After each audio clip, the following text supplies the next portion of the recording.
Bem-vindo ao Inteligência Instantânea, o canal onde mergulhamos profundamente nos livros mais impactantes, trazendo insights e reflexões que podem transformar sua maneira de ver o mundo.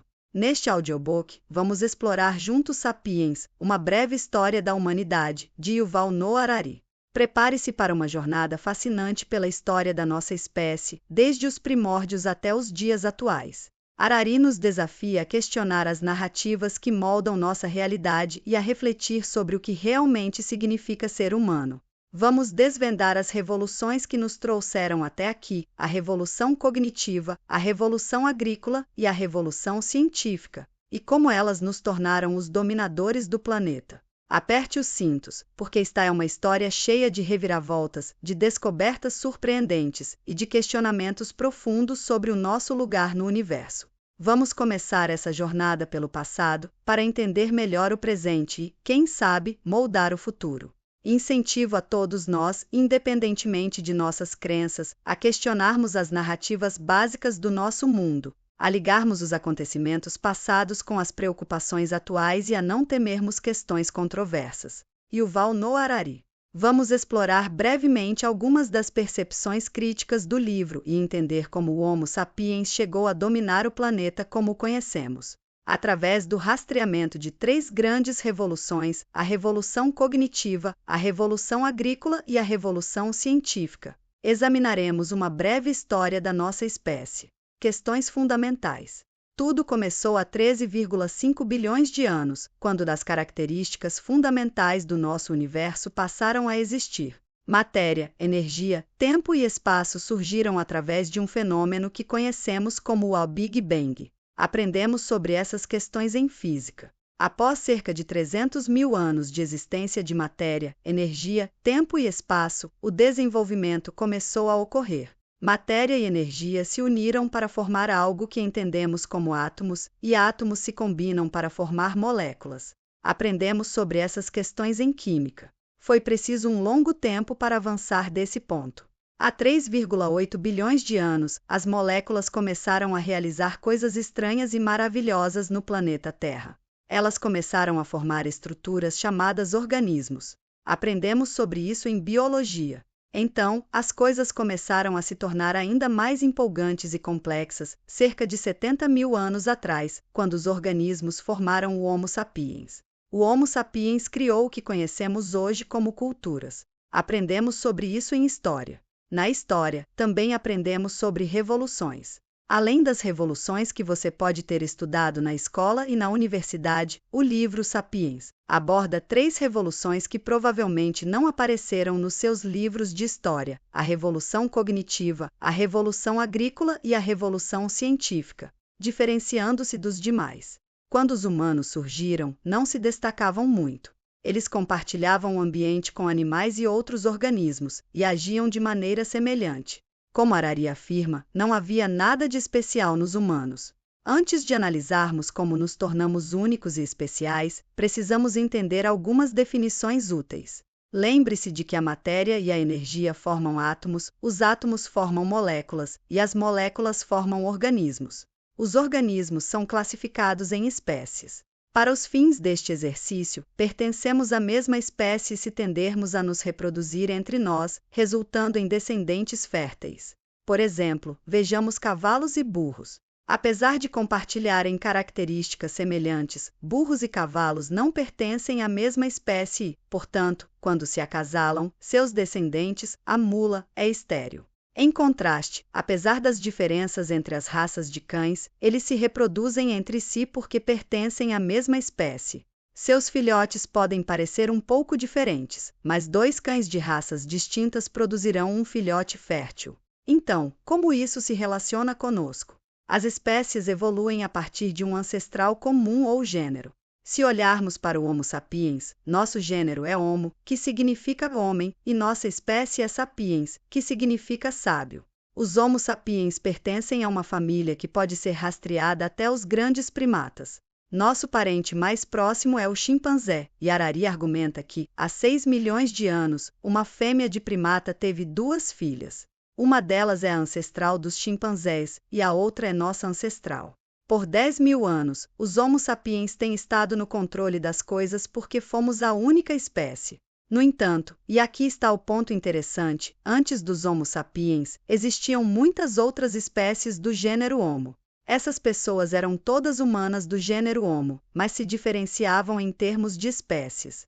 Interessantemente, para aqueles de nós que já observaram exposições de museus ou livros sobre evolução humana, tendemos a pensar que as coisas acontecem em um contínuo e que os humanos evoluíram de uma espécie para a próxima. O que aprendemos é que diferentes espécies do gênero coexistiram. No leste da África, há cerca de 2,5 milhões de anos, os humanos evoluíram a partir do Australopithecus. Com o tempo, migraram para diferentes partes do mundo e, à medida que o fizeram, evoluíram para se adaptar aos ambientes distintos. Por exemplo, o Homo neanderthalensis era robusto e musculoso, o que permitia lidar com o clima frio da Eurásia Ocidental.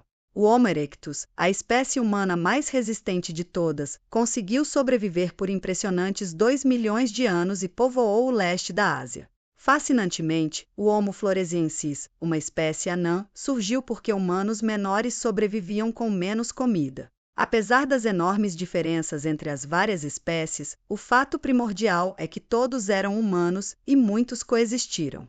O cérebro e suas consequências. Já se perguntou por que somos os únicos com cérebros realmente magníficos e gigantescos? Harari brinca, dizendo: somos tão fascinados pela nossa alta inteligência que assumimos que, quando se trata de capacidade cerebral, mais deve ser melhor. Mas se esse fosse o caso, a família dos felinos também produziria gatos que sabem cálculo, e os sapos já teriam lançado seu próprio programa espacial. O problema de ter um cérebro grande é que ele consome uma quantidade considerável de energia. O cérebro do Homo sapiens utiliza 25% da energia do corpo enquanto estamos em repouso, embora represente apenas cerca de 3% do nosso peso total. Nosso cérebro, por si só, não contribui muito para a sobrevivência na natureza. No entanto, agora que desenvolvemos soluções tecnológicas engenhosas, como armas, transporte, preservação de alimentos e assim por diante, temos uma vantagem como predadores de topo. Contudo, durante os 2 milhões de anos em que nossos cérebros evoluíram, pouco fizemos com eles além de criar algumas ferramentas. Nossa habilidade de andar ereto teve um impacto significativo em nosso progresso, e o desenvolvimento de habilidades motoras finas nas mãos nos permitiu criar ferramentas mais sofisticadas. Mas andar ereto também tem suas desvantagens, dores nas costas e pescoço, além de canais de parto menores, significando que tivemos que passar por muitas etapas de seleção natural para chegar onde estamos hoje. Por muito tempo, não estávamos no topo da cadeia alimentar, na verdade, ocupávamos uma posição intermediária. Então, o que nos fez alcançar o topo? Acredita-se que nossa ascensão rápida ao topo da cadeia alimentar tenha ocorrido tão rapidamente que o ecossistema não teve tempo de se adaptar. Outros predadores de topo evoluíram muito mais lentamente, permitindo que o mundo se ajustasse ao redor deles. No caso dos Homo sapiens, subimos rápido demais e, em muitos casos, o ecossistema não conseguiu acompanhar. 2 teorias sobre a supremacia humana. Você pode estar se perguntando como os Homo sapiens venceram a corrida pela sobrevivência humana. Bem, existem 2 teorias. 150.000 anos atrás, os Homo sapiens faziam parte da paisagem, mas ocupavam uma porção relativamente pequena da África. Então, 70.000 anos atrás, começaram a migrar. Com o tempo, começaram a povoar outras regiões, e as outras espécies humanas começaram a desaparecer. O porquê disso gerou muitos debates. A primeira teoria é a do cruzamento. A premissa é que os humanos originários da África se reproduziram com outras espécies humanas, e os humanos contemporâneos são o produto desse cruzamento. Isso significa que os euroasiáticos são uma mistura de sapiens e neandertais, e chineses e coreanos são uma mistura de sapiens e erectus. Por outro lado, a teoria da substituição argumenta que os grupos populacionais permaneceram completamente separados e não se cruzaram. Alguns até sugerem que as diferentes espécies humanas podem ter entrado em conflito umas com as outras. No final, os sapiens prevaleceram e, se seguirmos a teoria da substituição, somos todos puros sapiens. Claro, muitas discussões ideológicas surgem dessas 2 teorias. E, se formos influenciados pela primeira teoria, há um verdadeiro campo minado de discursos raciais que podem ser usados para alimentar táticas políticas e sociais. Estamos apenas começando a juntar algumas peças desse quebra-cabeça. E ainda há muitas perguntas sobre por que os Homo sapiens se tornaram a única espécie humana sobrevivente. O que nos deu a vantagem de sobrevivência? Existem muitos debates sobre isso, mas segundo Harari, tudo se resume à linguagem. Homo sapiens conquistou o mundo principalmente graças à sua linguagem única. Os sapiens têm a capacidade de contar histórias, não apenas de descrever rapidamente eventos significativos no momento. Temos o poder de convencer os outros a acreditar em nossas narrativas e a investir nelas. Harari explica: contar histórias eficazes não é fácil. A dificuldade não está em contar a história, mas em convencer todos a acreditar nela. Grande parte da história gira em torno dessa questão, como se convence milhões de pessoas a acreditarem em histórias particulares sobre deuses, nações ou empresas de responsabilidade limitada. A necessidade de comunicar o abstrato é essencial. Um dos fatores-chave no desenvolvimento da linguagem foi a capacidade de comunicar a religião para unir as pessoas em torno de uma crença compartilhada. Vamos agora analisar algumas das coisas que ajudaram os Homo sapiens a dominar o mundo. O fogo nos deu poder. Como o fogo nos deu poder? Bem, há cerca de 300 mil anos, os humanos estavam utilizando o fogo em suas vidas diárias. O fogo fornecia luz, calor e proteção contra predadores. No entanto, o fogo também nos deu acesso a alimentos que antes eram impossíveis de consumir. O fogo altera a química e a biologia dos alimentos. Não apenas certos ingredientes precisam ser cozidos para serem consumidos, mas outros alimentos precisam ser cozidos para eliminar bactérias e parasitas. Além disso, alimentos cozidos demoram muito menos para serem consumidos. O corpo humano evoluiu com o advento do fogo, e a domesticação do fogo foi um momento decisivo na evolução humana. Podemos usar o poder a nosso favor, tornando mais alimentos comestíveis, fornecendo uma fonte de calor, uma forma de poder e uma arma. A agricultura nos tornou famintos por mais. A menos que você seja um agricultor, é improvável que pense muito sobre a agricultura. A maioria dos sapiens era nômade e mudava de lugar de acordo com a oferta de alimentos. Antes da Revolução Agrícola, a população humana do mundo era menor que a do Cairo. Por 2,5 milhões de anos, fomos caçadores-coletores. No entanto, há cerca de 10 mil anos, começamos a intervir na natureza, cultivando plantas e domesticando animais. Assim nasceu a Revolução Agrícola. Onde a oferta de alimentos era abundante, esses sapiens aprenderam a preservar alimentos. No entanto, o foco não era apenas a segurança alimentar, os Homo sapiens tinham sede de conhecimento e estudavam plantas e territórios. Acredita-se que o caçador-coletor Homo sapiens tinha um cérebro maior do que o nosso porque eram verdadeiros especialistas no mundo natural. Harari até sugere que os antigos caçadores-coletores eram as pessoas mais conhecedoras e habilidosas da história. Além disso, ele afirma que, quando a indústria e a agricultura explodiram, isso abriu caminho para os especialistas e, consequentemente, novos nichos para os imbecis. A agricultura também trouxe um efeito colateral. O típico caçador-coletor tinha uma dieta variada e sazonal, enquanto o agricultor comia o que cultivava. O típico agricultor chinês pré-moderno dependia de uma única cultura, o que significava que o café da manhã, o almoço e o jantar geralmente consistiam em arroz.